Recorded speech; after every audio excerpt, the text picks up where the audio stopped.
Membership means more with American Express Business Gold. Earn 4 times membership rewards points in your top 2 eligible spending categories every month, including eligible U.S. advertising purchases and select media, and U.S. purchases at restaurants, including takeout and delivery. What are you waiting for? Get the card that flexes with your spending every month. Terms and points cap apply. Learn more at americanexpress.com/business-gold. Amex Business Gold Card. Built for business by American Express.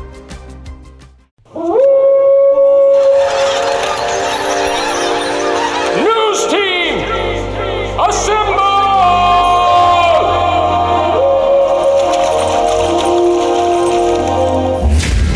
It's back and bigger than ever. It's the Unofficial 40 from Soonerscoop.com.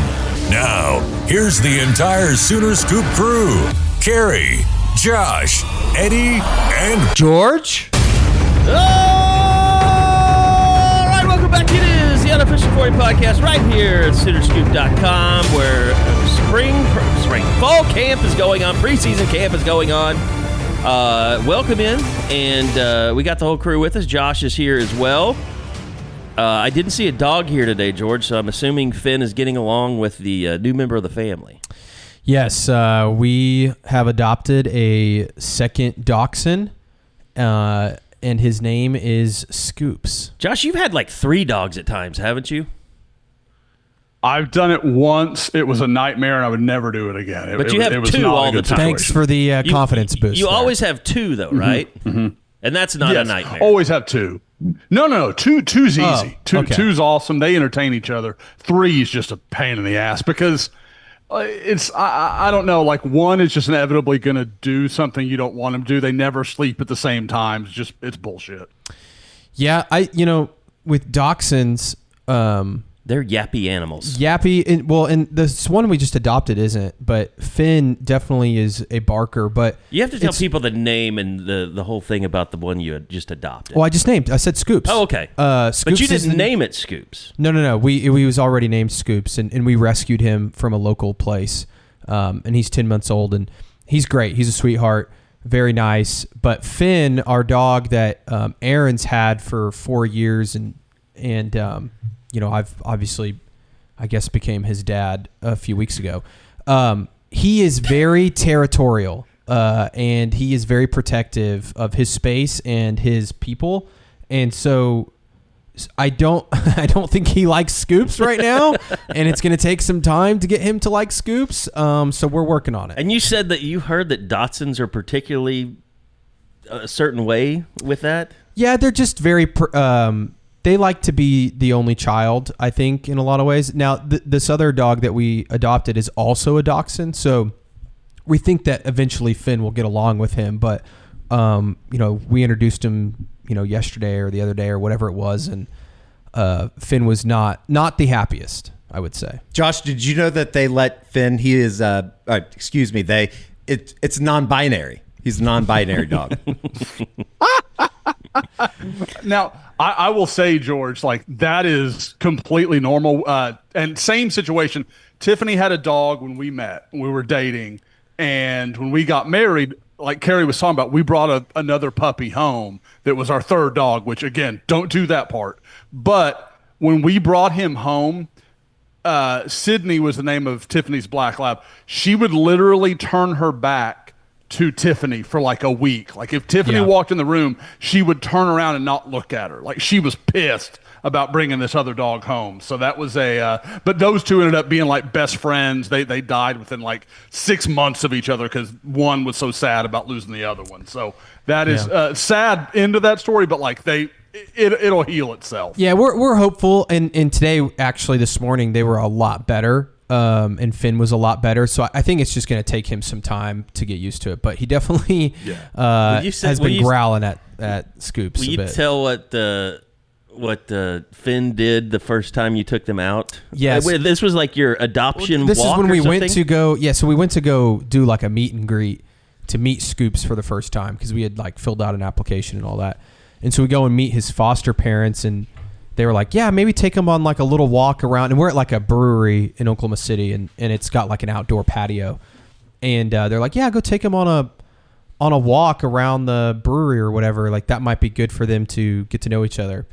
And so we walk out, and Finn, like 2 minutes into the walk, just takes the biggest shit I've ever seen outside of the brewery, right outside, right next to Scoops. And I was like, well, that's one way to assert your dominance right there. So just shit next to my new It wasn't brother. on Scoops. So no, that's it wasn't on Scoops. You know, like, no.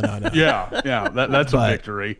I have seen, for those listening, you can still search Scoops Oklahoma Rescue, and I immediately found a picture. Scoops is a cute dachshund. That's a good-looking dog. Yeah, and he's small, man. Because Finn's kind of a big boy. He's 20 to 25 pounds, which is pretty big for a dachshund. Wow.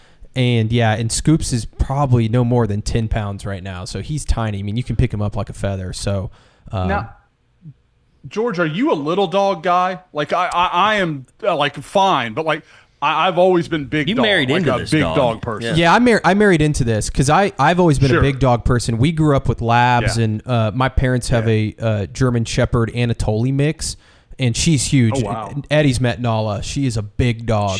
She's boisterous. 100 pounds probably is how big Nala is. And so this has been an adjustment for me, but I've fallen in love with Finn. Finn's the best. He's a great dog. And so I've fallen in love with dachshunds, especially. I think they're really fun dogs. They have big personalities. So it's one of those things where I've kind of adjusted and been ingrained to it, I guess. Can you get dogs LASIK? I don't know, but I don't think.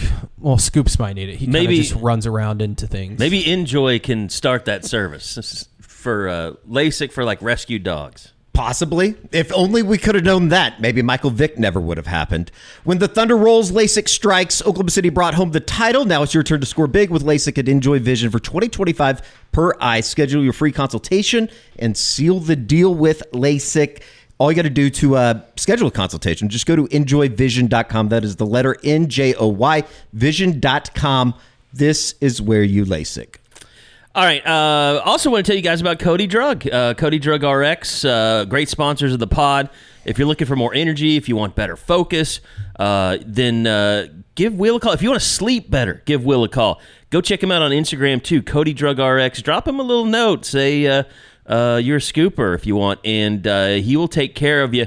It's quick and easy. Just head to CodyDrugRx.com, book a short telehealth visit. You can also get NAD plus injections, either nasal sprays or the injections the very next business day. That's because Cody Drug custom compounds everything in their state-of-the-art sterile lab, including specialized medications for men's health, weight loss, anti-aging, and more. So look, if you just want to do better, look better, feel better, maybe lose some weight, give Cody and the gang, or give Will and the gang a shout at CodyDrugRx.com. Feel better, faster without the stadium steps. All right, Josh, I feel like, we haven't done a recruiting report in a while. It's not like, we're avoiding doing them. It's just been, practice has been going on, and there hasn't been a ton of recruiting info. But the info that is out there right now, pretty much would you say all centers around Jake Kreul and now, basically, it was kind of shocking that he announced an announcement date when he'd been telling people that he wanted to see how things played out at Oklahoma, the season if they turned it around before he made a decision. So obviously something has happened to make him decide to pull the trigger on a commitment. Is that a bad thing for Oklahoma? Is that a not sure thing for Oklahoma? I think right now I would say it's a not sure thing. I get why people read it as bad. Like I absolutely understand.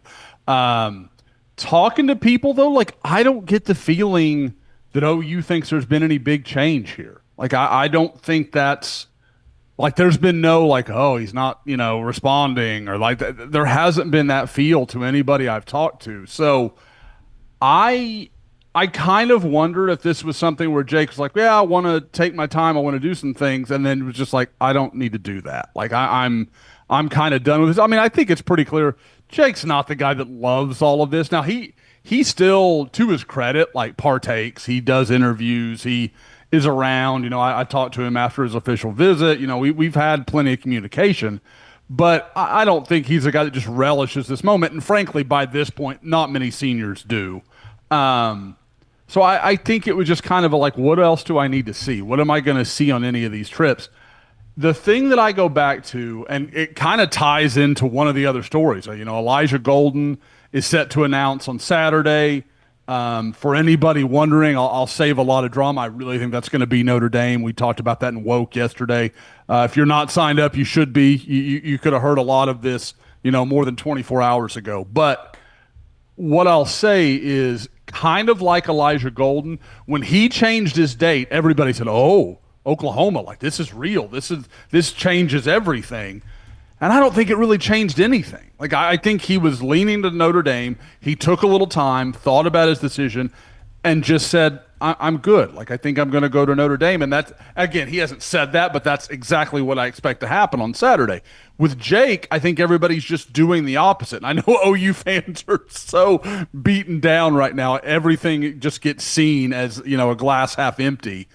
But, again, like, the relationship he has with Chavis, the relationship he has with Brent Venables. I mean, you couldn't create a kid that is more designed to be a Brent Venables, Miguel Chavis kind of guy. Jake is just wired just like them. Like that is his mindset. Yeah. I think it fits. And then you add in, guys, the question I had was about NIL. Like, is Jim Nagy and the staff, do they want to go all in? But I know he made some comments at some of his tour stuff. Like, they really like him, like that there was some clear indication that this is, and again, I don't know how much that matters, if his commenting on that stuff. Like, I don't even know how that works within these rules, but I do think it's clear that Oklahoma is willing to go as far as they can go for a guy like Jake Kreul. Yeah, the times I've been around Jim when he's done that, he doesn't name people by names, but he, hints around that there's a guy. Okay, then I apologize. I obviously wasn't there. But I think he was even asked directly about recruits at SEC Media Day, and with George, you were standing there, I think, and it was just kind of like, I can't talk about people. So have you talked to him since the announcement came out? I think it was the UC report that put it out. By the way, let me ask you this. The announcement from On3 with the UC report taking over rivals camps, how significant is that? I think it's huge because I think UC report quietly has probably, I would say from a national perspective, has become the best challenger to Under Armour in a while. It used to be Nike camps and but really Under Armour, because of the All-American game, had really taken kind of the reins. And I still think it's the best camp going.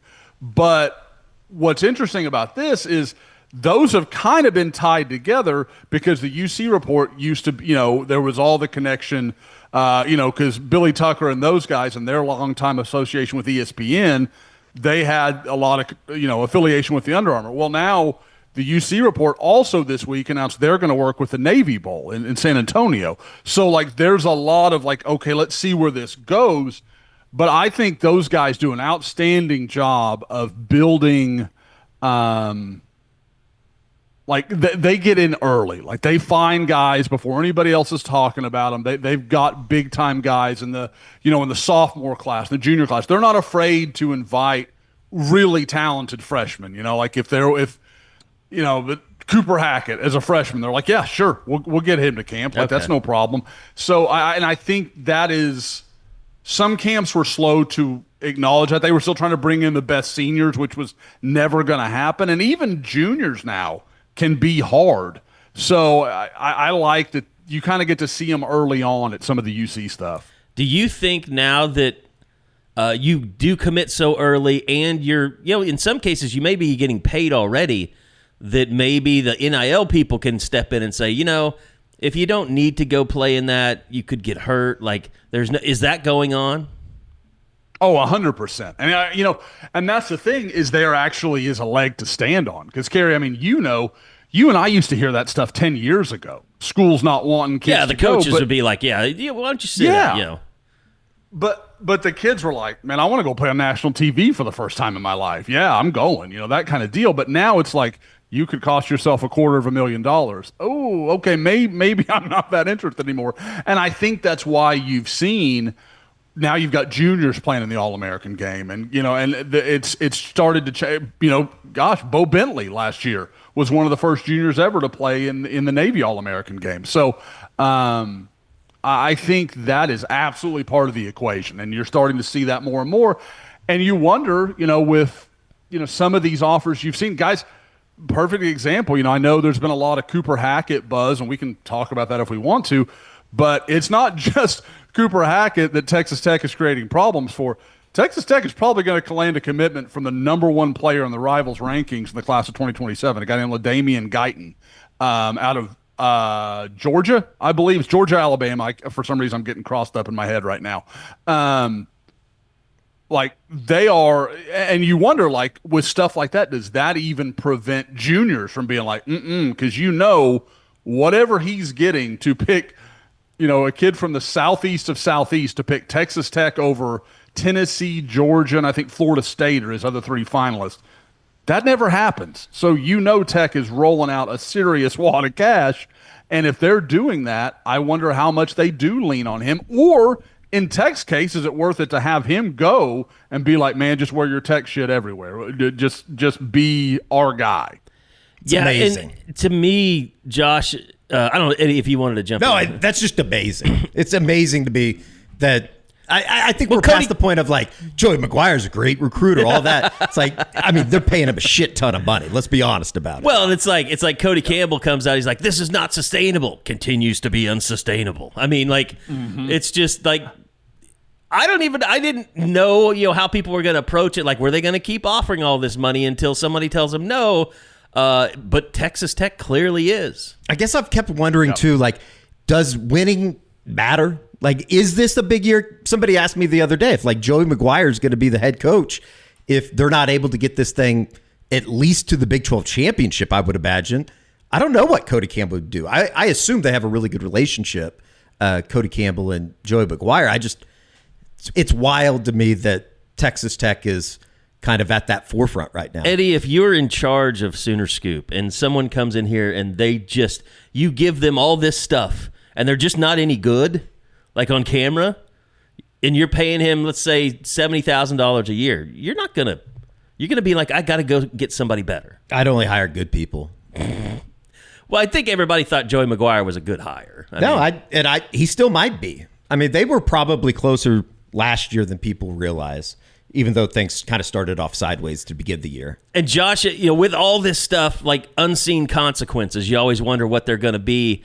And it does, the whispers that you hear is that kind of, I don't know the agent involved with, Cooper Hackett, but you just kind of hear whispers not having a salary cap is bad on that front too, because all of a sudden you have agents that prefer to work with one school or another school that are known to pay the most, so they're going to get the most money. The agent side is, along with the player.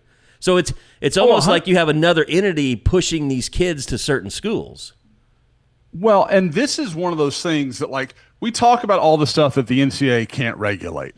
They absolutely can regulate who is allowed to be an agent and work within. These guys are professionals, or they should be. So just like the NFL has agents that have to go through vetting and have to, if you're going to represent our players, you've got to be a valid organization and those kind of things. At the same time, you have to, the NCAA can do things honestly, to protect the players, because there's plenty of good agents out there. I don't want to make it all these guys are, just assholes and out for their own, but there's going to be some of that. And there will be, even if you do vet it. I get it. But at the same time, you have people, like you said, Carey, exactly right. They know who has the biggest wallet, and they're just going to keep pushing their kids in that direction and that direction and that direction. And that's fine if that's what the kid wants. That's not what every kid wants. I'm not saying they don't want to make a lot of money. They 100% do. But, I don't think Cooper Hackett's a terrible example of, if the right school can get close to the number he has in his head, he would take that over the max dollar. I don't think that's where he sees that. I don't think that's the main priority for him. like I said, if the right situation, can at least, play the game, I guess you'd say. This school year, let the Walmart app ace your kid's favorite subject, snack time. With Nature Valley Crunchy Granola and Danimals smoothies they'll actually wake up for. Kraft Lunchables for a truly refined cafeteria palate, or Gatorade for when they take Capture the Flag a bit too seriously. Get all their on-the-go cravings delivered right to your door, just in time for that opening bell. New school year, all the snacks. The Walmart you thought you knew is now new. Josh, do you think, just in terms of Cooper Hackett, I think that there was a little bit of panic about a week ago when Steve Wilfong, was that this week? It feels like this week has been it was this week. Billion years ago. It was like 2 days ago. Okay, on Monday, when Steve Wilfong puts that out, I don't know, is there a reason to panic, I guess, is the question about Cooper Hackett? Honestly, I was a little more concerned in like June. Like maybe late June, early July. I felt like, ooh, okay, because I knew there was a lot of pressure on him. I knew a lot of people were coming at him. My impression is I think this has built a little resolve in Cooper and his family, just kind of we're going to do this the way we want to do this. We don't care what anybody has to say about that. Like I think they've insulated themselves just a little bit from some of that stuff. And there's a part of me, and I don't think, again, like when I say pressure, I'm not talking about from Tech. I think Tech's handling this as well as they can. They've made a really big offer, and they're doing what they can do. And like, I get it. I don't fault them for any of it. I wonder a little bit if some of the pressure that is there almost hurts Tech a little bit. Like it gets lumped in with them, even if that's not fair to them. And so I wonder again, and that's just my read. That's absolutely not from Cooper or his family. That's just kind of what I gather. Guys, I like where Oklahoma is now. They're gonna have to pay. I mean, like there's just no way around that. But do I think, like I've said for a month now, do I think Oklahoma has to pay what Texas Tech has to pay? No. I don't think that, but I do think they've got to be competitive if they're going to win the race. I mean, that's what happened with Michael Fasusi at the end of the day, right? Yeah. I mean, in a lot of ways. I mean, Oklahoma wasn't the highest bidder, and they still got him. And I don't know anything about the Cooper Hackett situation, but in my brain, it says if OU can go have a good year this year, maybe even a young guy like Michael Fasusi plays quite a bit, so they show that they're willing to play young guys. You get close to the number. He lives right down the road. Like, I don't see any reason to panic, even if Cooper Hackett were to commit. I just think that you have to wait and see how this season plays out for OU. I think, George, it's really well said that even if he commits, take a breath. Like, just let this play a little bit. I will say I have talked to Cooper. I don't think anything's imminent. I don't think he's ready to do anything. I know, like I said, I think there is a lot of groundswell from some to almost like, guys, he's going to go to Tech. He's going to go to Tech. Like there's a mantra being put out there. And again, I don't think it's from Tech.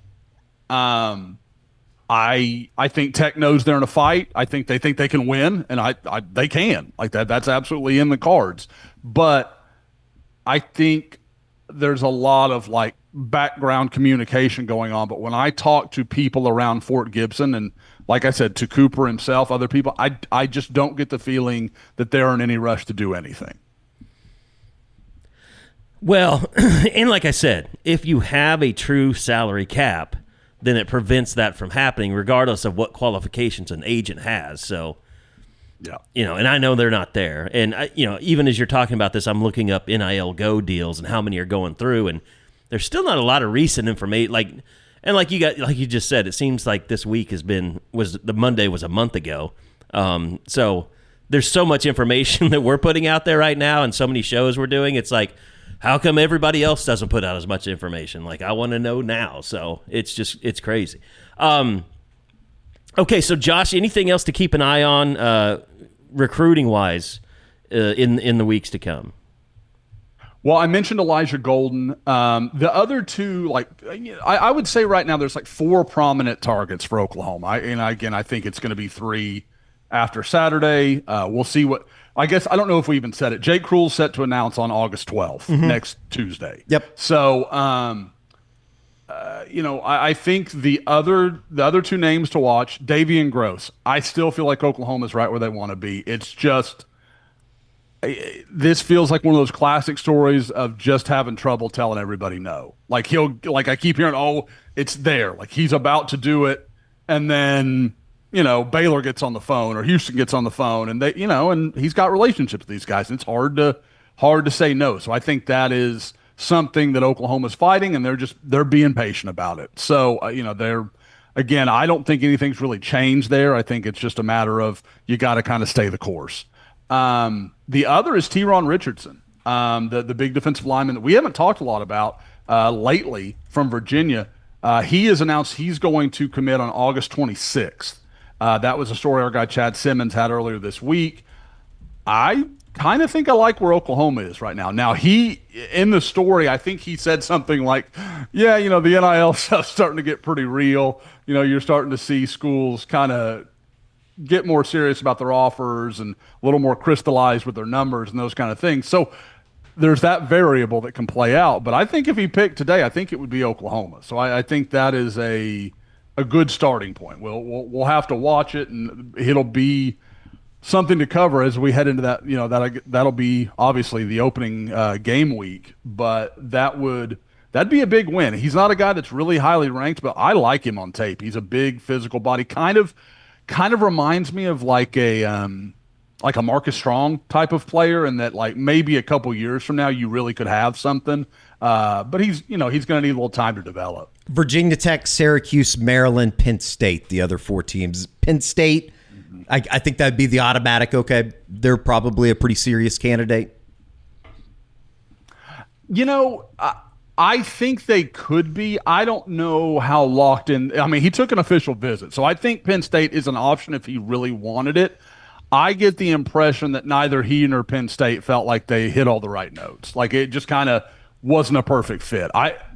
My impression has always been that it was kind of Virginia Tech was the school you had to watch. Now, and that's why I had said earlier in the summer, even if some guys made some decisions that maybe don't go your way, if Oklahoma goes and plays well, I don't think there's a coach that has any more pressure on him this year than Brent Pry at Virginia Tech. If it does not go well, let's just say his buyout's a lot cheaper than Brent Venables. So, that there's some groundswell there that could be a real problem. And at the same time, I see a path for Oklahoma to be really good this year. I don't really see it for Virginia Tech. So we'll have to see. But again, I think Oklahoma is where they want to be with that, but there's obviously almost 3 weeks to go, so a lot can happen. Okay. One thing I want to get to before we start talking about fall camp, and that would be yesterday did the news come out about OU securing the services of the athlete group? Yes. I think it was right as we were at practice yesterday. Yep, it was.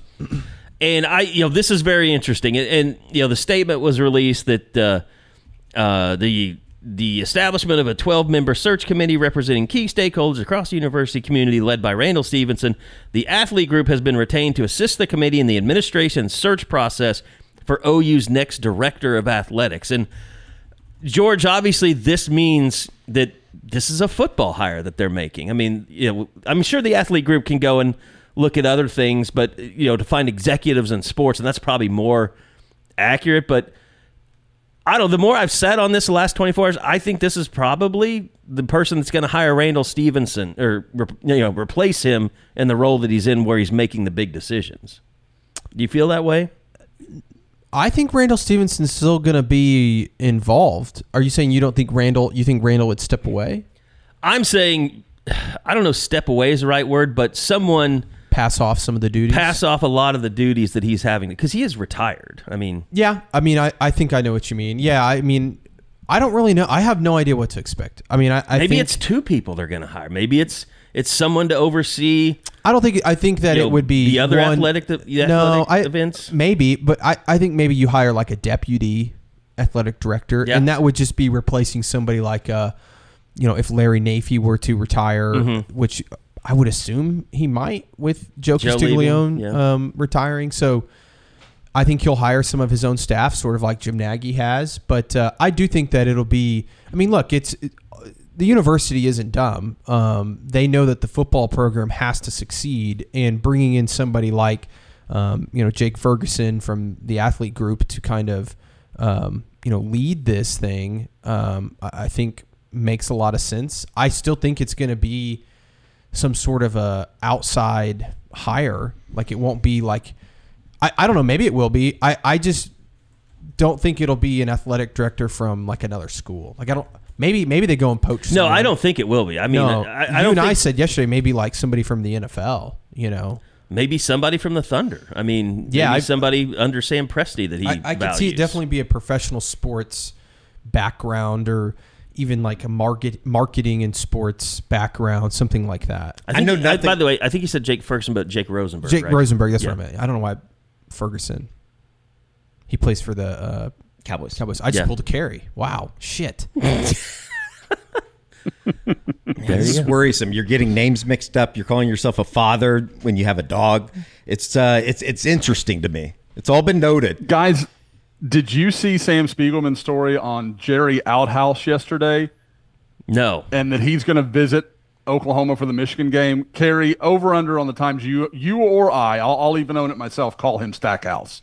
Like, that's going to happen. Outhouse. His first name is Jerry? His first name is Jerry. His last name is Outhouse instead of Stackhouse. Like, that'll be a problem. It's a great last name. Yeah, that's going to hurt. Outhouse. I guess Stanford's kind of beating everybody to the punch, like when you're talking about outside the box, which I think it's interesting. Like, hiring a guy from Nike, he knows probably what he needs to do. I don't even know what he needs to do. Stanford might be a lost cause anyways. And I think he's more of a marketing type of background than it is like he was the chief executive officer at Nike. Okay, well, that encapsulates a lot of things. So that's what I don't know if OU's looking for somebody with more marketing experience, finance. Like, I could see them going and say, hey, we need a numbers guy, a fundraiser. Like, there's so many different avenues they could go. He's worked all over. He was the CEO of eBay, the CEO of ServiceNow, and a chairman on the board at PayPal for 10 years. That's the type of hire I would not be surprised at all if OU made a very similar type of hire. Now, I'm not saying the Stanford AD job is better than OU, but I could see somebody like that being interested in going to a place like Stanford. You're the owner of a small business, which means you're also the tech guy, and HR, and personal assistant, and head honcho, and intern. You could use another pair of hands, like the experts you'll find at Verizon Small Business Days, August 11th through 17th. Get a free tech check, special deals, and more. Call 1-800-483-4428 or visit verizon.com/smallbusiness to book your appointment. Verizon Business. Well, I mean, can you imagine like a CEO that's passionate? I mean, that's what Randall Stevenson is. He's a former CEO that's passionate about the University of Oklahoma's athletic programs. And is there another, Randall Stevenson out there that wants to get back in the game full time and run things? And I just wonder too if there's anybody like in the NFL, like the NFL front office, not a team front office, but somebody that's a VP of something that would be interested in a gig like this, or maybe it is a VP of a team that, runs the ticket sales and the, marketing campaigns. Like, would somebody like that be interested in a job like this? I could see any of those type of scenarios, being on the table. I don't know if we take that, but Jake Rosenberg, I mean, I don't know how many people would still be there that he would have hired. I imagine a few. But, I mean, I would think whatever... At the Eagles, you mean? Yeah, what did I say? Nothing. I don't think you said Eagles. Okay, yeah, I mean, I'm looking at the Eagles executive administration right now just to see what kind of titles they have. I could tell you like every person that works for the Eagles, because when they were going through the GM search, that's all. I just kept looking at the Eagles. There's a senior vice president of media and marketing, of operations, of corporate partnerships. I mean, I do think from what I've seen, like with the whole NIL being turned over to Learfield, like just what you see on social media, it looks like they're doing a really good job. And I think we all said like that we expect them to do a better job than anybody has done in terms of marketing players and getting them deals and things. It seems like there's a lot of deals flying around out there. So I would guess that anyone dealing with corporate partnerships probably is in that Learfield office already. Yeah, I would assume so. I don't really know. Anyway, but no, I mean, you look at the committee that they formed, and I certainly think, like a Kinsey Hansen's going to want to have a strong voice in that and basically try and protect softball. But, I mean, let's not forget, almost every coach that was in town showed up for Joe Castiglione's, press conference when he announced he was going to resign in a year. Those guys, really liked Joe Castiglione, and for good reason. I mean, he's a guy that would go to soccer matches. I mean, he was everywhere. He would go to, every sporting event to support, the programs. And I'm sure there's a little bit of fear, like, are we going to get someone in here that supports us like Joe did, or are we going to get a bean counter that's just worried about football and NIL? Yeah, and I think the answer is that it's going to be somebody that's very focused on football. And I think that's probably the right approach. Yeah. To be honest.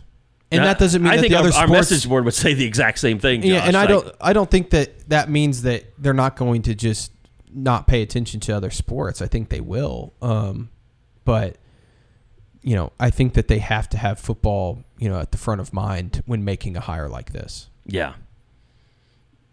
And I think, that's probably... It's just a matter of, are they taking over for Randall Stevenson? Is he still going to be heavily involved, not as involved? I think that's a question that we don't know the answer to that would kind of give us some ideas of where they might be looking. So, it's one of those things we'll check with people and see where this thing is headed and try and kind of figure out some names to throw out there if we get some of that information, and we'll keep track of it. All right, let's go to fall camp. And Josh, let's go to you first because... Thank you. I know... Finally. What's the timestamp on this? 33 minutes. Haven't talked anything about the season. My God. Anyway, let me tell you about Lucy. Because Lucy, I know Eddie refers to them as pillow pouches. Or is that... What do you call them? Lip pouches. Lip pillows? Lip pillows. There we go. 100% pure nicotine, always tobacco-free. Also... my favorite flavor is, of course, wintergreen because I have dipped for a long time, and it's gotten me off of it completely. I haven't had anything but Lucy, no more name brand stuff or even the cheaper brand stuff, no tobacco. I use the 12 milligrams. I know a lot of my friends have had discussions about this. I know, Eddie, you had, I think in your text group, you guys were discussing like how many milligrams you like. 12 milligrams for me, I'll be honest, I put 2 in at once. And I don't know how much your body absorbs. I'm not a doctor. But for some people, they think that's too much. Others said, I tried 12 milligram and it wasn't that bad. But they also have lesser milligrams if you don't want to have that much nicotine or you're not used to that much nicotine. I put my Lucy in just kind of, 3-4 times a day. It's great. I really enjoy it. I'm also... you can get the mint, you can get the espresso, which I really like. They have a lot of different fruity flavors as well. But level up your nicotine routine with Lucy. Go to lucy.co, that's lucy.co/Soonerscoop. Use that promo code Soonerscoop, and you'll get 20% off your first order. Lucy has a 30-day refund policy if you change your mind. Again, that's lucy.co, and use code Soonerscoop to get 20% off. And by the way, we have some fine print. Lucy products are only for adults of legal age, and every order is age verified. Warning, this product contains nicotine. Nicotine is an addictive chemical. So thanks to Lucy for sponsoring the pod and in some of our YouTube broadcasts. And if you are you've been a dipper, you want to try something different, check out Lucy. It's really working for me. Okay, so Josh, we'll go to you. Fall camp. Football. Eddie's going to pee his pants over here if we don't talk football. What have been your impressions, really, of just kind of from the outside looking in of all the content that we put out there, the things that have been said? We talked to Brent yesterday for the first time since practices had started. Your just general takeaways from what you're hearing from fall camp.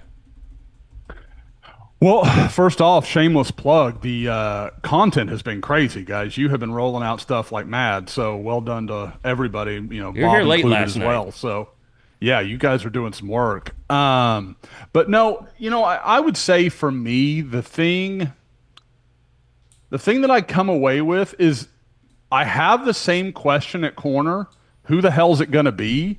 But I don't like. I'm not asking it the same way because I thought I knew Eli Bowen, and then I had questions about Gentry. It sounds like Gentry's where they want him to be, but now it's who's going to be opposite him. Obviously, it kind of sounds like Eli Bowen may not be ready to roll. Like there's just a lot of questions. But again, I think in general terms, they're answering a lot of the questions. Like it feels like the offensive line is trending in the right direction. They're figuring some things out. Like it seems like they are answering some of the bigger tests that we all knew they had coming into this camp. Josh, Cortland Guillory was somebody that I feel like we talked about every Monday.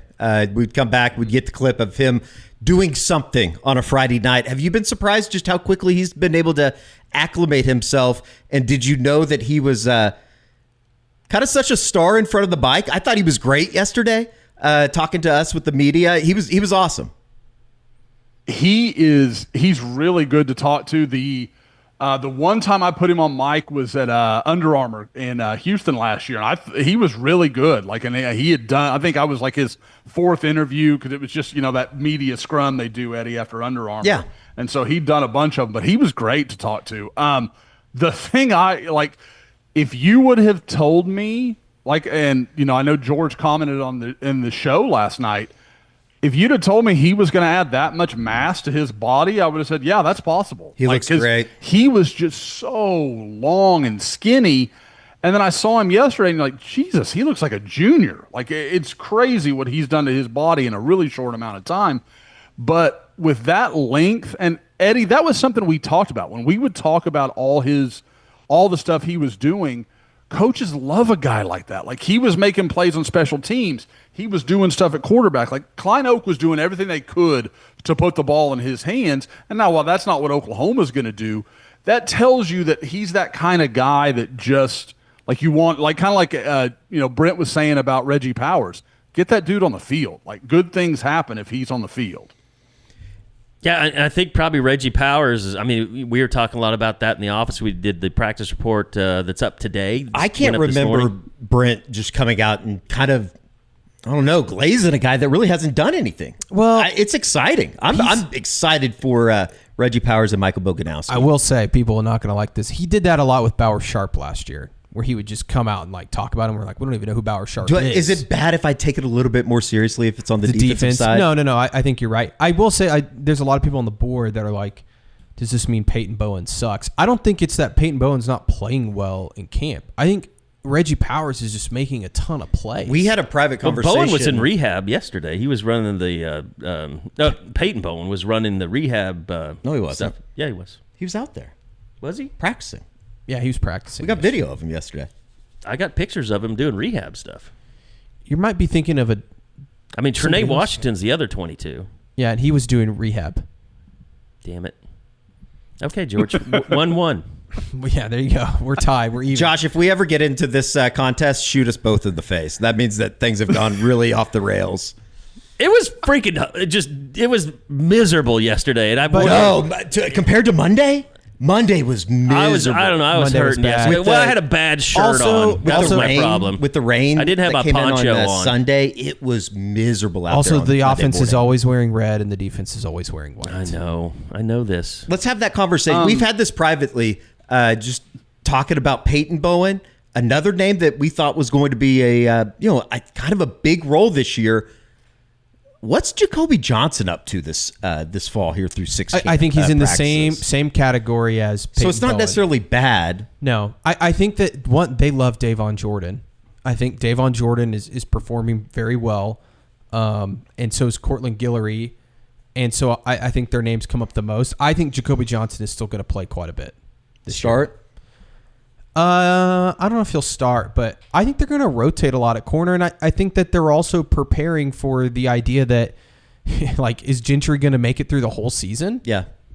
So they're getting a lot of these guys first-team reps because they know they're going to need, 4 or 5 guys with Bowen and Gentry both dealing with injury stuff in the past. And what do you do with Kendall Dolby? Like, if you're going to go with Kendall Daniels at the Cheetah, Jeremiah Newcomb, another quarterback that seems to be getting a little bit of love. I know Cortland Guillory yesterday said that he was Guillory that said that he made some plays. One of the standouts for him. Yeah, he's also Reggie Powers has also run a little cheetah. Jeremiah Newcomb's running some cheetah. Is that where you? Yeah. So I don't know. I think they have a lot of young talent. It's hard because we haven't seen most of these guys play. Like Reggie Powers, I was like, oh, he played some last year. I looked it up. It was like 20-something snaps. Like he didn't It's not play as a much lot. as you would have thought. Yeah. I would have thought it was over like 60 or something. Yeah. And, Jaden Hardy's a name we haven't heard much at all this fall, but we heard a lot during the spring.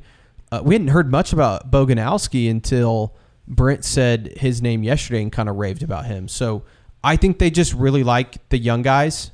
And how much of it, too, is them trying to like build some confidence in some of those young guys. I'm sure that's part of it, but I have heard that Reggie Powers is just, I think he's going out and just kind of stealing that job, to be completely frank. I thought you're George. Jif peanut butter. It's that jiffing good, it doesn't really need advertising. So instead, enjoy the calming sounds of the ocean. Jif. Ooh, it's that jiffing good. Get your Jif at Jif.com. My other question, guys, like, have you gotten any sense that there's been any separation at Mike? Like that's one of my other big questions. Like I keep kind of waiting for it to be Sammy. Like I don't know why. I just feel like he had so much momentum in the spring. I kind of thought like maybe he'd come out in this first week and they'd be like, everybody was just kind of talking him up. I think maybe I've missed it, but I hadn't heard it. So what I've heard, and again, it's tough because let's not forget it's only been 1 week into practice. So there's a lot of camp left and stuff that can change these things. The scrimmage on Saturday obviously is huge. I think the thing at Mike is Kobe McKenzie doesn't make mistakes. I mean, this is a guy that has now been in the system. He's entering his 4th year. He knows every call. He knows what Brent wants. He had the green helmet last year, behind Danny and played quite a bit. So Kobe's in there and he doesn't make any mistakes, mentally. Now he may not make the big flashy plays like Sammy can with the athleticism he has, but it's my understanding that Sammy, he's playing well, but there's definitely moments where, hey, you're not in the right gap, or hey, you didn't cover the right guy in the flats. Like he's making some mental mistakes that's just stuff that Kobe at this point, I mean, he's played Mike his entire career, under Brent. So I think that's part of it, Josh. I think you're going to see both, though. I think Sammy's going to get a lot of time, especially early in the season. And if he plays well, he'll just keep getting more and more snaps. Okay. Yeah. And and Kobe almost makes sense with what we're talking about with all the potential youth that may be on the field in the secondary. Having an older guy like Kobe could be even more valuable to have the call, the calls are right. The guy is running it in the way you want him to. Yeah, Josh, I did want to ask you, what have you thought of any of the stuff that's come out on the offensive line? It feels, there hasn't been a whole lot of change up there, but I know that everybody wants to hear about Fasusi, but it does sound like Jacob Sexton is getting most of, if not all, the first team reps there at left tackle. Am I crazy, or does it? And again, I only know what I hear from, people I talk to, or what I, when I talk to you guys. It feels like if one of the freshmen's making a move, it's Ryan Foje. Like, is that crazy to read it that way? I think part of that's because Fabechi missed a day of practice and Foje got the first team reps. It was a viewing day. Yeah, and it was a viewing day. Yeah. So I don't. I think that they really like the interior guys. I will say I think Eddie Pierre-Louis is going to start at left guard. Like feels like he has taken that job. Heath Ozida being out in the spring, it feels like that just, Eddie has just not given that back up. And like you mentioned with Kobe, when we talked to Eddie yesterday, he couldn't stop talking about Fabechi and how everybody looks to him as a leader. And that's why line. I think Fabechi will end up. Like, if you ask me who's going to be the starting offensive line against Illinois State, and even I think in the Michigan game, barring, injury, it'll be Sexton, Pierre-Louis, Everett, Fabechi, Derek Simmons. And Derek Simmons is missing some time right now with a concussion, but I think as soon as he's back, he'll be that starting right tackle. Now, I think that is he not going through drills? I didn't notice. I mean, I knew he was not going even through been out of warm-ups. practice. He's not even out of practice. Yeah, That's another picture I thought I took. No. So who is working primarily right now? Is it just Jake Taylor? Which Jake Taylor also got hurt in practice, but I don't think I knew that. Yeah. I don't think it's super serious. And Luke Baklenko, which is kind of crazy. Somebody put it on the board, but he started 9 games last year at, I think, right tackle for Stanford. So to have the luxury of having a guy like that, and I, in my head, I put this scenario out there, if you had to do that during the season and maybe Baklenko's not ready, I would just flip Sexton to right and put Fasusi at left. And the thing I've heard about Fasusi, Josh, is he has really good moments and then he has some freshman moments. And we saw that out there during the inside drill. I mean, Mason Thomas had some moments where he just, kind of took advantage of Fasusi. The old man had his way. Yeah, but then Fasusi would go up against somebody like, a Trent Wilson, or I think he got Marvin Jones one time. And he'll take care of him. And I think the biggest thing with Fasusi is, and I've said this on several practice shows, is just that he needs to, once he knows what he's supposed to do, he's really good at it. But if he's hesitant or waiting half a second on what he's supposed to do, then he's going to get beat. But I just think at some point they're going to have to play him. He's just too good not to.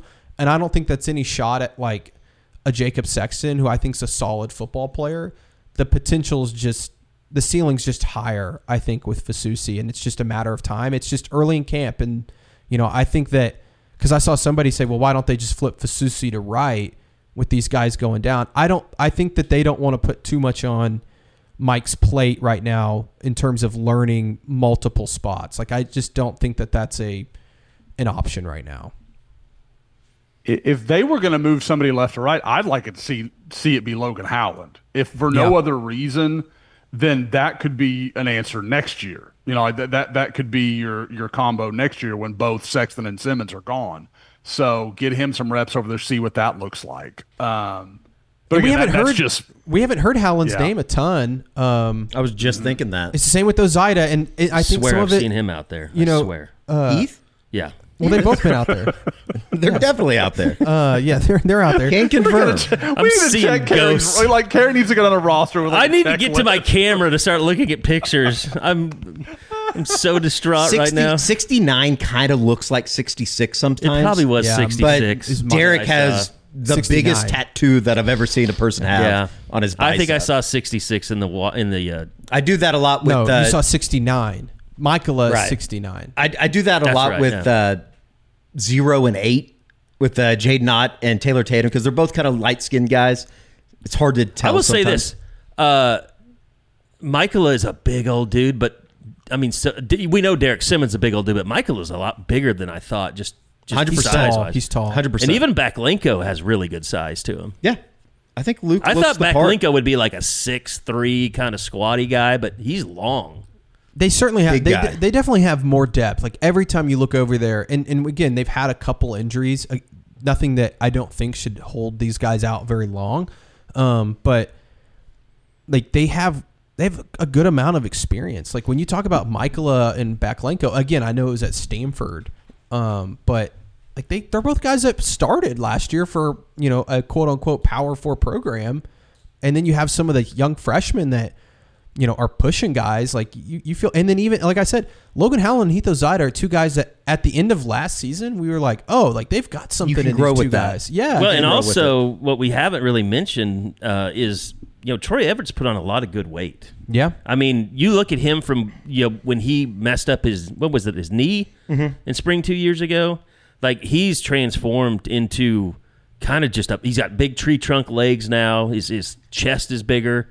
And he still moves well, but I mean, he's not gonna. I know when he first started, everybody's like, "Well, he's a little light." You won't say that about him when you see him now. Here's the thing that gives me the most, I guess, hope about the offensive line. I don't think this group is going to be some Joe Moore award-winning group, or I don't even know if they'll be top 5 in the league.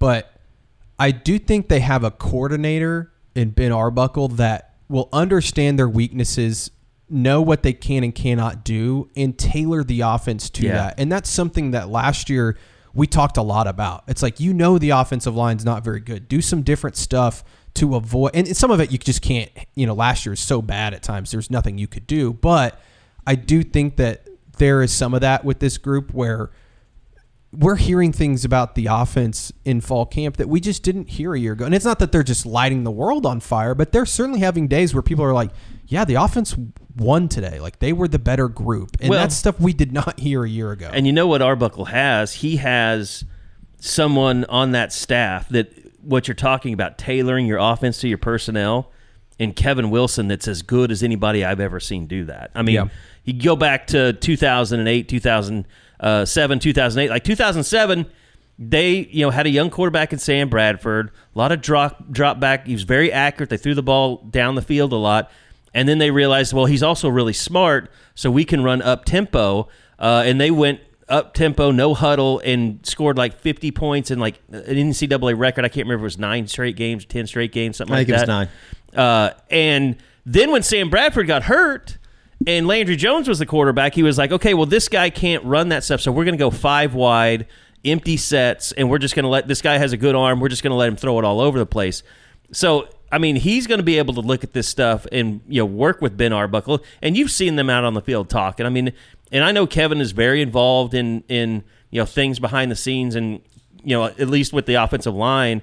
But you see him over there working with receivers some. I mean, he's all over the place, and I think Ben Arbuckle being 29, he's going to lean on Kevin a little bit for advice here and there. It was 60 points in 5 straight games, so he crazy. shorted up 10 points.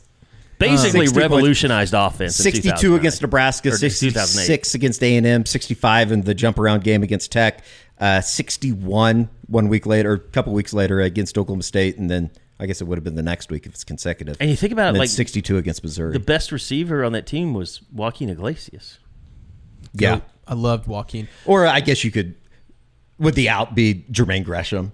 Well, yeah, I mean, you have Jermaine Gresham, receiver. Manny Johnson was on that. Manny Johnson was good too. I will say the other thing freshman that was suspended in Ryan Broyles. No, that was 07. Yeah, he would have been a couple years later. The other thing, Carey, and I think it was the year before. Redshirt freshman in 08. Ryan Broyles. Yeah, sorry. Old man talk over here. I think the other thing that was interesting, Carey, and you were the one that asked him about it, was Mateer talking about how he's done a lot of film study with the offensive line. And I don't know if that's something they did last year, but it's I'm guessing not. I just think I think it's one of those things. Well, and I also think can't hurt. But Jackson Arnold was trying to learn an offense. Like, that's a lot to put on. Like, he knows. Mateer has the benefit of knowing this offense, so he can spend time. I don't think that's a slide on Jackson Arnold. There's plenty of other things to slide him on, but that's not one of them to me. But it does put. I think the point you're making is it shows where this offense is and how much further they are ahead of where they were a year ago. Yeah, they just got to stay healthy. That's the biggest thing. And I know there's a lot of people out there that are, us included, scarred from all the injuries last year. But they just, last year at this point, Eddie and I were talking about it. Jaden Gibson had blown his knee out. Troy Everett was already ruled out for the beginning of the season. Garen Hatchett had torn his bicep, I believe, at this point. Jake Taylor had gotten hurt. Like, they were already like, it was like, oh shit, they're decimated. And so they just need to wrap some guys in bubble wrap. And I do think, I don't know, guys, do you think I think it feels like they're being a little bit more cautious with some of these guys, like especially someone like a Deion Burks or Jaden Ott, when they have a little tweak, it's like, okay, you don't need to like rush back to get to practice. We have some breaking news on Instagram. It appears Luke Wilson, South Lake Carroll offensive tackle, is committed to Oklahoma 2027. Josh has got a stunned look on his face. Bing, bang, right now. boom. Josh, of course. He was just here this summer, right? This episode is brought to you by State Farm. Life gets easier with great assists, and State Farm is here to dish one your way. Get in touch over the phone or on the app to get the teammate you need. State Farm with the assist. Like a good neighbor, State Farm is there. Coverage options are selected by the customer. Availability and eligibility vary by state. He was the guy. He picked up an offer during camp. Yep. I don't know what's in the water at South Lake Carroll because his teammate Tristan Dare just committed to Michigan like 3 days ago. So I don't know if the 2027 offensive linemen at South Lake have just decided they need to be done with everything or what the situation is. But that's a good win. I mean, it's a huge guy for, those that saw some of the video.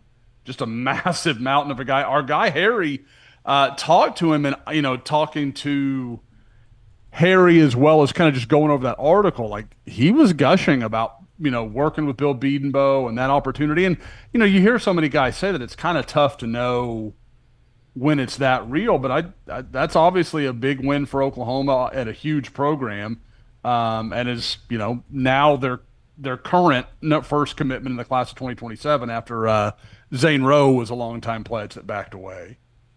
Never a bad thing to get into some of these better high schools in the DFW area. Obviously, South Lake Carroll is one of those. Some people have them as the state title favorite, so that's really obviously they should be very, very good this year. I mean, not that Carroll isn't every year, but this seems to be a year they are particularly strong. They went 15-1 last year. So yeah, they got to they're on the come up or anything. Semifinals? Yeah, no, they played in the finals. They were in the state championship. Okay. Yeah, who was it got them? I'm trying to remember. Doesn't matter. But I mean, obviously, and like I said, that was I think the year before they went to quarterfinals. So they're always. I mean, they're there every year. Austin Vandegrift. Austin Vandegrift. Yep. Just found the same thing. Austin Vandegrift sounds like a 2034 quarterback we need to keep an eye on. Not a high school in the middle of Austin. Brock's cousin, and hopefully maybe that's what it is. The now retired Brock Vandegrift. What a crazy career. Yeah. All right. To reiterate, Luke Wilson, offensive tackle, Josh. You see him as a tackle? Yeah. No doubt. Yeah, I think they definitely see him as a tackle. 2027 offensive tackle out of South Lake Carroll announces on his Instagram page that he is committed to Oklahoma. So, big guy, too. I remember him coming in. Yeah. Fun note. We were talking about both the 24 offense and how good that 2008 group was. In that 6-game, I did the math real quick. In the 6-game stretch in 2008, they scored 316 points. In the entirety of 2024, Oklahoma's offense scored 312 points. So in 13 games, they struggled to match OU and Sam Bradford in 6 from that historic offense. It's a stat we could have done without, Josh. Hey, it can only get better. People are a little bit triggered right now. Every little injury results in the world ending. Yeah. I mean, George can attest to this with the Jaden Knott shoulder injury, like minor injury, but it caused quite a stir. And it was as fast as he possibly could. You tweeted when we went out to practice did tweet, but got on the board and said, he's out here, he's fine. Yeah, and he was limited, but he was over running sprints with Caden Helms. I didn't know. It's so funny, like when we get injury stuff like that, we all three, Eddie, Carey, and I sit down and like, how can we phrase this to make sure people don't melt down? And that wasn't very helpful. At 30 minutes in, Eddie's like, people are going to melt down no matter what we say. Yeah, and I get it. I mean, I think that this program has been basically slapped over the face with injuries, and last year was to an extent that we had never literally ever seen before. What Brent said, in 30 years he'd never seen anything like that. It's just good they're keeping them all minor. They need to keep them minor here over the next 23 days. Well, and to be fair, we did use kid gloves on that headline, and it still caused a freak out. Yeah, I didn't know how many times I could have said in that story it was minor and not serious. And they're doing exactly what I think people wanted to do. When they were dropping like flies a year ago, it's almost like they doubled down. I think now they're being a little pulling bit back. Yeah, they're sensible about it. I mean, what we've seen out there, and we've seen more. And by the way, shout out to Brent Venables because the access that we've been given is just fantastic. Yeah, it's been great. And we've gotten tons of people to interview. I think we had 6 players the other day, and Brent, and we've had assistant coaches. 14 total so far. We have 8 on the first day. Something around that. And we already got Mateer again. So yeah, as someone who has gotten in trouble with people for criticizing access in the past. I should say thanks when it's good. So, but no, I mean, I think, just being out there and seeing the practices that we've seen versus maybe the first year we went out there, like they're not being just crazy physical. I mean, they ran a perimeter drill the other day. That was probably the most physical that we've seen, and that's just DBs and it wasn't linebackers. Full tackling either. No, and it was stud. Yeah. I mean, I think they're doing a lot of stuff that we've never seen them do before. Yeah, they are. Maybe They it's absolutely are. maybe it's we're just not there on the days that they would do that kind of stuff. We also are getting longer access. Like a lot of times we're kicked out after the 45, individual 50 drill minutes, stuff. So I don't know. I do think that they have kind of examined what they're doing in practice, though, and they're doing it a little bit differently. We've And also it could only be what seen- Arbuckle brought. that's too. what I was going to say. mean, I think that, like, from the offensive perspective, with them doing the run-throughs that they do before they even go to stretch, I think that's an Arbuckle thing. yeah, and it was funny because they let us in to see that one day, but yesterday they kept us out while they were doing that. So Yeah. you could see they were still doing They the might have just been walkthrough playing stuff. catch-up, too, because they were out there late yesterday. That's true. But no, I mean, it has been very different. And like you've said this on some of the YouTube shows, Eddie, like special teams is a massive priority for this staff. Yeah. I think that they realize that, they can be much better in games, and maybe it wouldn't have mattered a year ago because of the inefficiencies of the offense. But I do think that there is a very confident belief from Doug Deacon as well as Brent Venables that special teams is going to either win or lose them a game this year. Yeah, I mean, I guess it was yesterday with Brent that he brought up the LSU game with the kickoff return. Do we need to check those numbers? I don't know if I don't even know where he's getting those numbers. He said that they were number 2 in the SEC in special teams before they allowed the 100-yard kick return to LSU. I kind of believe, because they were pretty good on special teams. I mean, they didn't let up a big kick return most of the year. Schmidt was pretty good, if I remember correctly. Schmidt was good. So Sandell, it seems like we've obviously seen him kick a couple field goals here and there. He set the UTSA school record for touchbacks in a season last year too. Yeah, I think that they have a chance to be pretty good on special teams. Everything we've heard about Sandell is that he's done pretty well in camp so far. He looks and good. Arbuckle never punts, so we don't even know about Jacob Ulbrich. Correct. Ulrich. I was adding a B, like the Me Ross too. Ulbrich guy, the Silk Road guy, right? You guys surprised at all by some of the names we've heard at receiver? No.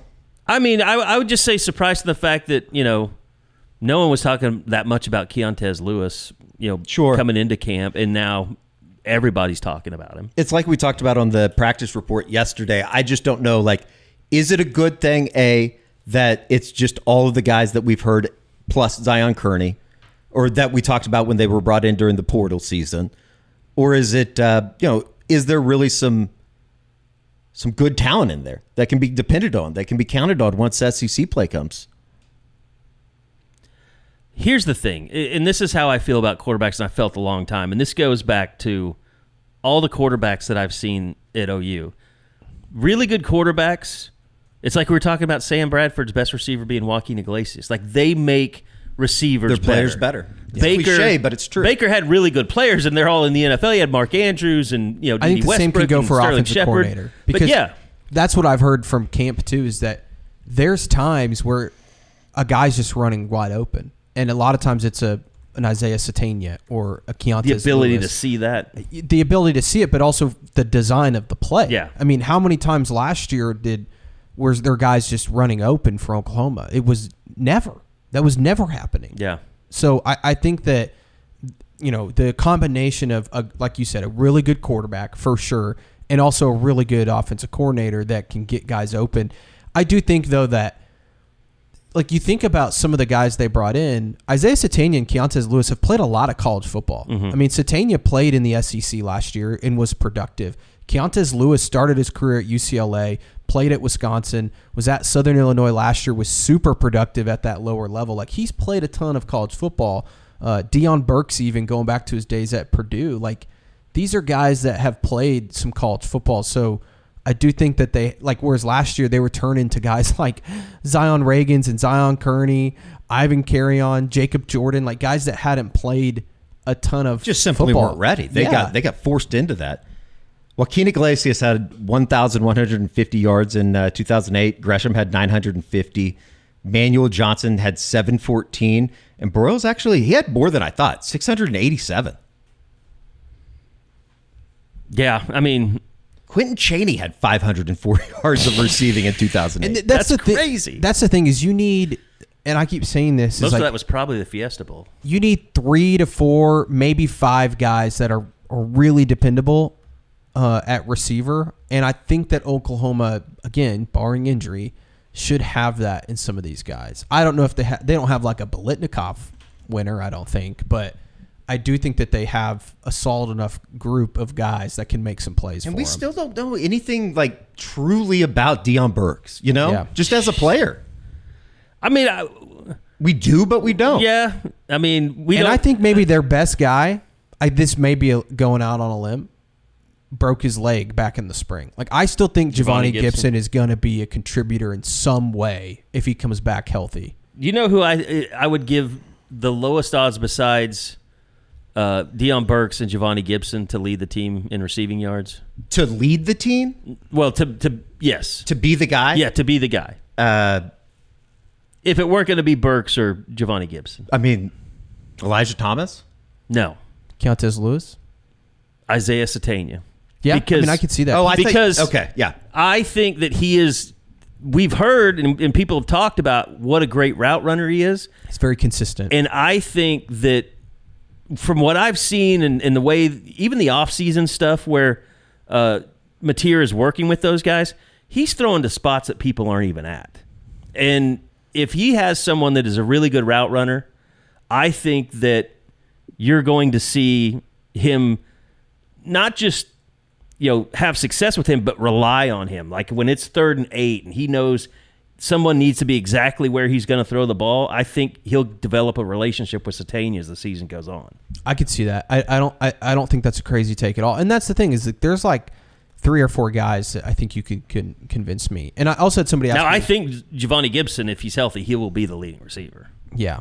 I think that, and it depends on when he comes back. A lot of people have been asking me, like, when's he going to be back? I honestly don't know. I mean, he's been out there in shorts and tennis shoes. I've completely put October 4th into my brain, like, to get him back on the field just because it makes me feel better going into OU, Texas, knowing that he'd be available. I don't know if that's a realistic option, though. The only thing we can say now from being out at practice I would think it's before that, Eddie. I think it'll be September. Gibson is Giovanni is way ahead of Jaden. Like, Jaden is just like, it gives you hope that Giovanni's close because Jaden just looks so far away, but I don't know if he's really that close. I mean, I'd be very surprised if Jaden Gibson caught a pass this year. Yeah, I would too. That's kind of where that's at. Same. I do think Giovanni will. I think Giovanni will play. I think it'll be sometime in September. I just don't know when. And I think it's a good sign. Mateer talked about him, said he's been going through all the walkthroughs. Like, that's a guy that is anticipating playing soon. Right. Staying after practice. Yeah, all of those things. He's very engaged during practice when we're watching. Like, he's right on top. He's right in the middle of everything. Yeah. Yeah. And he looks great. I mean, he's jacked. He is. I don't know if you've seen a lot of video, Josh, but like Giovanni he's built different. I mean, he just is. I thought, you definitely have to keep it in perspective when you were watching his tape, because he's at Pine Bluff and he's playing a bunch of smaller schools, but you could tell like he was physically, like, especially like the lower half, like he's so big in his legs and kind of lower body, but and I'm sure as he hits the weight program and there was, again, I'm certainly not going to say like I thought like, oh, he could be OU's leading receiver next year, but I thought he could be a number 2 and be really good, and maybe he's more than that. So I just got to see Deion stay healthy. I mean, stay on the field. My biggest thing to him was the response that was that, it's easy for fans to freak out, but like, and I don't want to make it sound like people were freaking out, but there was legitimately, when you would talk to people when Giovanni got hurt, it was like, this is a problem. Like, we needed that guy. He's really good. So I think even in that short amount of time, he had impressed people so much. And I think that was that first like 24 hours when people thought, oh shit, this is really serious. He may miss the whole year kind of thing. Once it was like, okay, he could be back on a reasonable timeline, I think everybody calmed down a little bit. But that first thought that first feeling that I got talking to people was like, he's been a monster all camp. At Starbucks, we've more than doubled parental leave for full and part-time baristas, giving them up to 18 weeks of paid time off, so they can be there for early bedtimes, late nights, first laughs, and spend more time with the best company they know. At Starbucks, benefits like parental leave are just the start. Learn more about Starbucks industry-leading benefits at starbucks.com/partners. You guys want to talk about tight end? I was going to say, we should all go around the room and say something nice about the tight end position. Is this therapy now? I'm not completely bought in to think that they're going to have anybody that wins a Mackey Award or anything like that. But it sucks about Caden Helms breaking his hand. I feel bad for him. He's going to be having a good camp. He's going to be able to play through it, I think. Yeah, I just, his thing though is like staying on the field. Well, just that, practice. but I think what he's best at is catching the ball. Yeah. Like they viewed him as a true weapon in terms of, splitting him out or whatever, running routes, catching passes. I mean, we saw the one-on-one where he just burnt some dude on the goal line. I think it was Omarion Robinson. Yeah, it was. They had the two best reps in the one-on-one. It's unfair, like that linebacker tight end matchup at a one-on-one. But tough. I do think like the things that I've heard out of camp, and again, I don't know, how good they actually are. But the two guys that have, made some plays at least through the air are Carson Kent. They think that he could be a guy that could make some plays, and Jaren Kanak. And I think they think that Jaren has really good hands. I just don't know what kind of blocker he is. Like we were talking in the office, Eddie, I think he tries his ass off, but he just clearly doesn't have the size as some of these other guys, and also maybe the technique that you need to have as an elite blocker. So I'm really curious how they end up using the tight end in this, because I think they've got like, if they could build a tight end with all the different attributes of some of these guys, you could probably build a pretty good tight end. But it's like Will Huggins is probably their best blocker. Carson Kent's maybe their guy that has the best route running skills. Jaren Kanak might have the best hands. Like you could combine them all. Maybe it'd be a decent tight end, but I don't know. It's interesting. Don't we think with Helms, I mean, if it's just a simple broken hand, I don't know like what part of the hand he broke, he'll be out of the cast in before the season starts, right? Maybe. I don't know. I don't know if he'd have to wear a brace on it in the weeks afterwards. And it's just a soft cast that he's wearing right now, so who knows? But I still don't. It's still a group that even when I hear positive things about them making a play or whatever, I still am kind of like, yeah, I just don't see that group being a big X factor. But I could be wrong. I don't know how it could be worse than last year. I mean, it's going to be better. And like we've said, I think since the end of the season, for the better part of the last 8 months, I know that they're going to be used in the manner that they should be, rather than asking them to do things that they just simply can't do. And that should be a step in the right direction.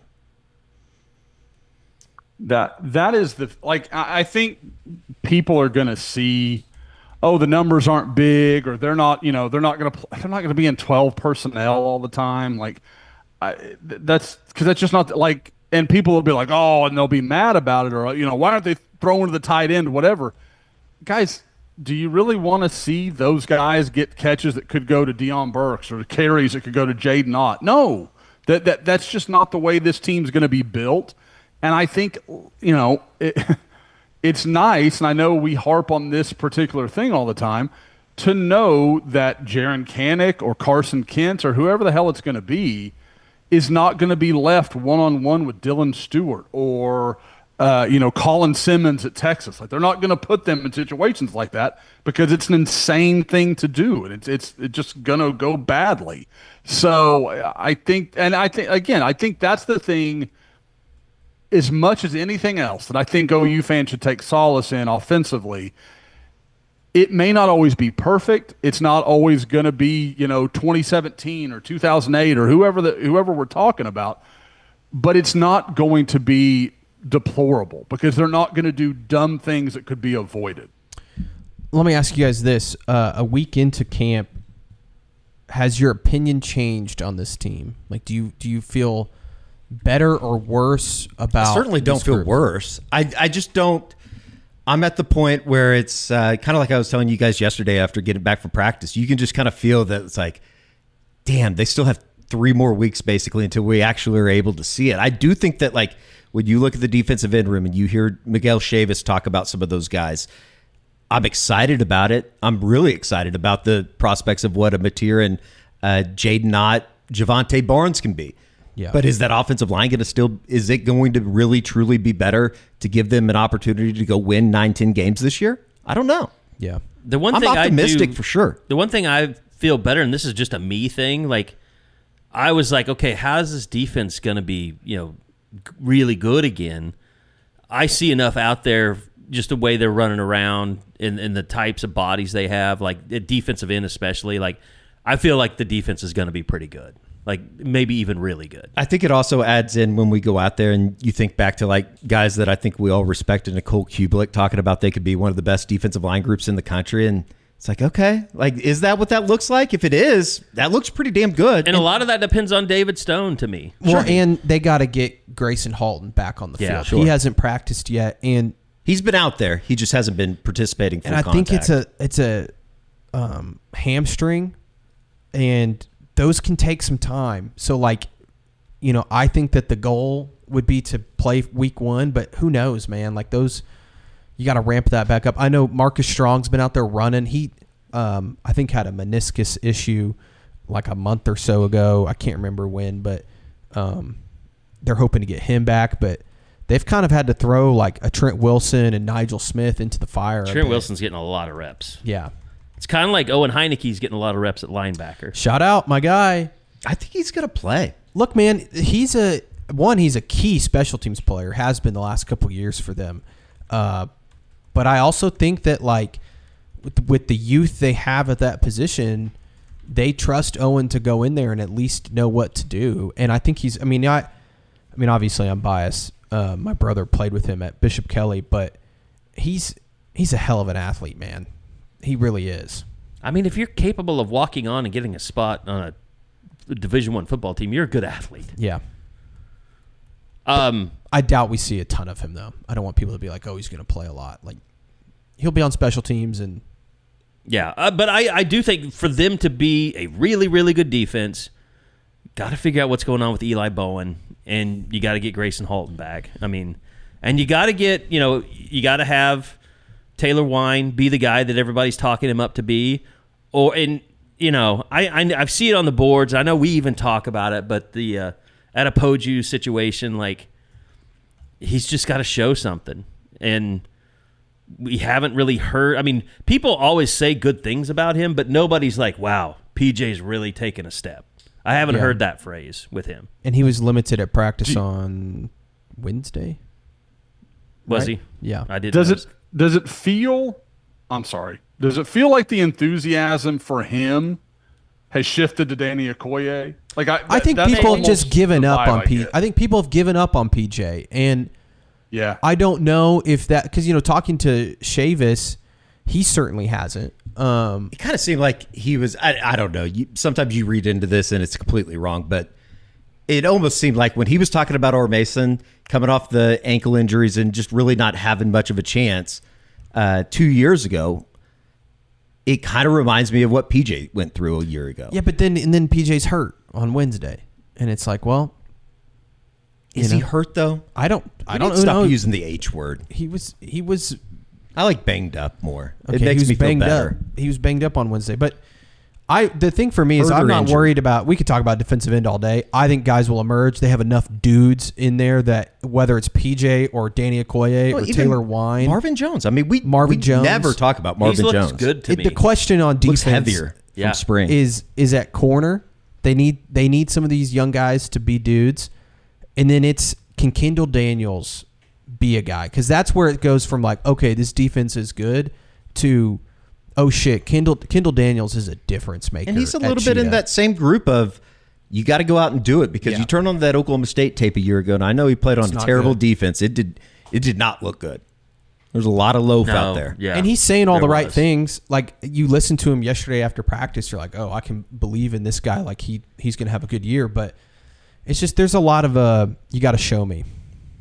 But I think the thing with Kendall is, and it's amazing that he ended up at OU after all the things he said yesterday, but I I think he needed a change of scenery because 100%. he went. I think he served under 3 different offensive coordinators, and they changed the system last year. Defense, yeah. Or defensive coordinators, yes. Well, they never. Nardo was on through the year, and then they let him go at the end. Right. But yeah, I mean, had Nardo, was that his second year there last year? Yes. So he would have been, I guess, for 2 different coordinators, yeah. But yeah, I mean, I think he had kind of he needed to change the location. Yeah, and he's gonna. I fully anticipate him starting at Cheetah. I think that's not even a question at this. With Reggie playing strong safety, it certainly feels like Kendall Daniels is going to be the Cheetah. There any surprises? Go ahead, Josh. No, I was going to say, I know people will be like, well, we saw that with McCullough. I can't say enough how different he and McCullough are as players. McCullough is an in-the-box, almost like a stand-up 3-4 outside linebacker. Not nearly as athletic either. Yeah, Kendall's much more fluid. It's a very – I know they're kind of similar in build, but they're very different in the way their athletic profile. They're very different guys. Hand up. Until Carey sent that tweet from Callahan's crew at Husker Insider or Huskers Illustrated, I had completely forgotten that Deshaun McCullough not only was a person, but that he was at Nebraska. Where did his brother end up? Because he left 2 years ago. Dayland is at. Where did he go? I want to say, no, that's not right. I forget. Cincinnati, Indiana. Because Dalen's his dad. Yeah, that's right? Yeah. Let's see, he's got. I think it is Cincinnati. It's just Day. Is it Cincinnati? That would Louisville. He's at Louisville. Louisville and Cincinnati might be the Dayland. same. They might be the same place. Dayland. Dayland. That's the dad. That's dad. Oh, he's the coach. Day. Okay, he was the coach. Mm-hmm. Is he still coaching at Indiana and his son left? No, he's at Notre Dame. He's at Notre Dame. Yeah. Okay. Oh, no. Check that. Dayland McCullough is currently the running backs coach for the Las Vegas Raiders. Oh, went with Pete Carroll. Really? Now that I had missed. Interesting. First year, obviously, on that staff. Okay, I was going to say, was he at Notre Dame last year? I'm not crazy. Yeah, okay.